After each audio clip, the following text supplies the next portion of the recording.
Aset 5 mobil, 3 motor mewah, 3 rumah dan 1 bidang tanah disita Kejagung karena dicurigai didapat dari uang korupsi proyek Tower BTS Kominfo.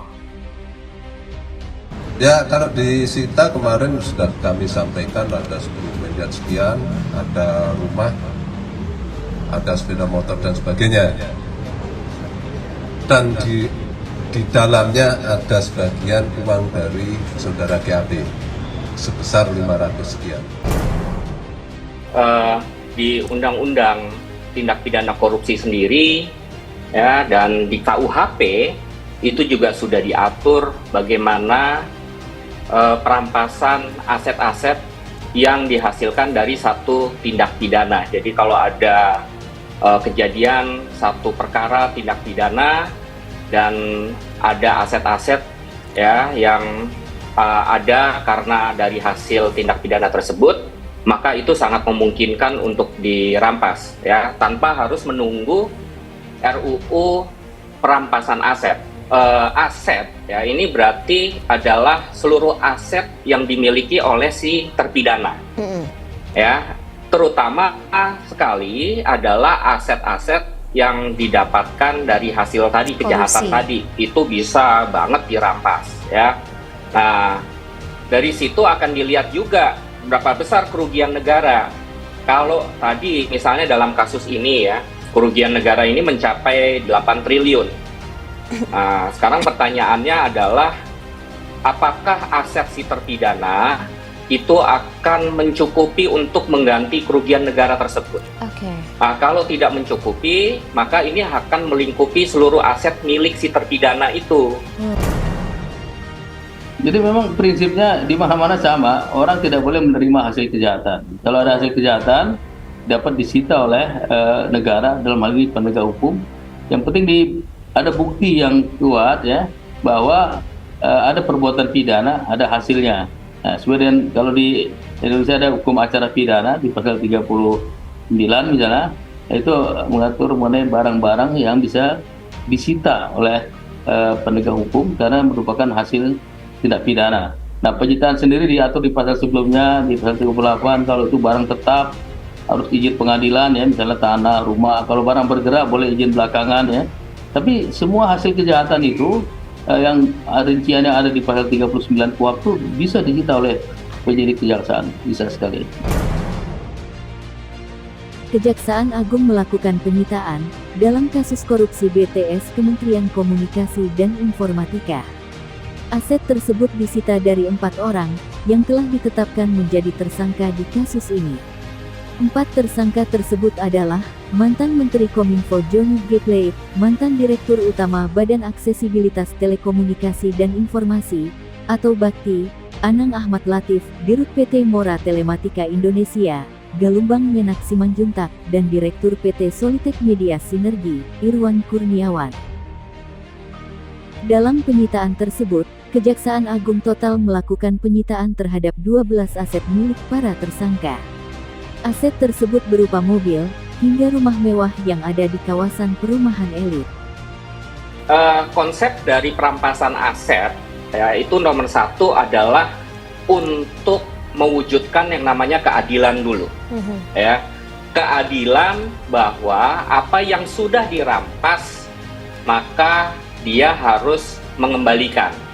Yang kedua adalah untuk memulihkan ya, berapa besar kerugian itu. Jadi yang pertama tadi keadilan, yang kedua itu memulihkan. Nah, yang ketiga, kalau kita bicara kejahatan terhadap negara, ini adalah kejahatan yang termasuk kejahatan yang sangat spesifik, lex specialis. Ya, makanya ada memang di KUHP itu juga sudah diatur bagaimana sebetulnya setelah satu aset disita terus dirampas. Itu dibagi ya, misalnya dibagi 2 ya. Kalau kita bicara satu tindak pidana itu adalah kejahatan-kejahatan yang misalnya terhadap negara yang sifatnya luar biasa, seperti korupsi, TPPU, narkotika ya, atau dirampas yang kemudian dia bisa saja diputuskan untuk dikembalikan kepada yang berhak. Ya, ini terutama sekali untuk pidana-pidana yang delik-deliknya adalah delik-delik pidana seperti kayak penipuan, pencurian. Nah, itu pembagiannya adalah seperti itu. Tetapi pada prinsipnya perampasan aset di sini adalah tadi untuk menimbulkan, mewujudkan keadilan dan memulihkan keadaan bagi yang merasa dirugikan. Iya. Berikut ini merupakan daftar 12 aset yang disita dari kasus yang diduga merugikan negara 8 triliun rupiah ini. Dari tersangka Johnny G. Plate, Kejagung menyita satu mobil Land Rover, nomor registrasi B10-Han, berwarna putih metalik, tahun 2021. Dari tersangka Anang Ahmad Latif, Kejagung menyita 2 mobil, 3 motor mewah, dan 1 rumah, yaitu diantaranya, 1 mobil BMW X5, 1 motor BMW 1250 GS Adventure, 1 mobil Honda Harry-V, 1 motor Ducati Type Scrambler Cafe Racer, 1 motor Triumph Type Tiger 1200 Rally Pro, dan 1 rumah di South Grove, Lebak Bulus, Jakarta Selatan. Dari tersangka Galumbang, Kejagung menyita 1 mobil Toyota Innova, 1 mobil Lexus, dan 1 bidang tanah di Kuningan, Jakarta Selatan, seluas 431 meter persegi. Dan dari tersangka Irwan Hermawan, Kejagung menyita 1 rumah seluas 1000 meter persegi di Bandung, dan 1 rumah seluas 346 meter persegi, di Dago, Bandung. Alasan Kejagung menyita aset 5 mobil, 3 motor mewah, 3 rumah dan 1 bidang tanah, karena barang-barang tersebut diduga didapatkan dari hasil uang korupsi proyek Kominfo BTS.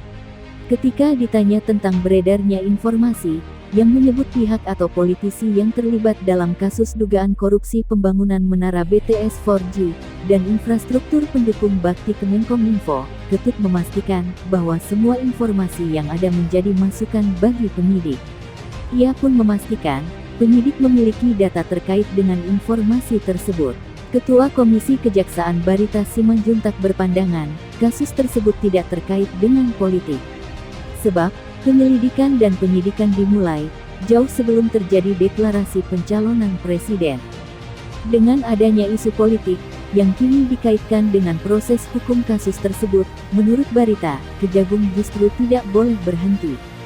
Terlebih, kasus dugaan korupsi tersebut terkait dengan proyek strategis, yakni penyediaan infrastruktur telekomunikasi bagi warga di wilayah terdepan, terpencil, dan tertinggal.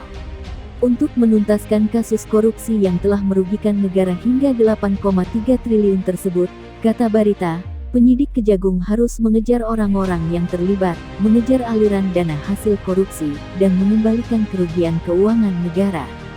Untuk itu, Kejagung diharapkan bekerja sama dengan PPATK untuk memetakan aliran dana tersebut.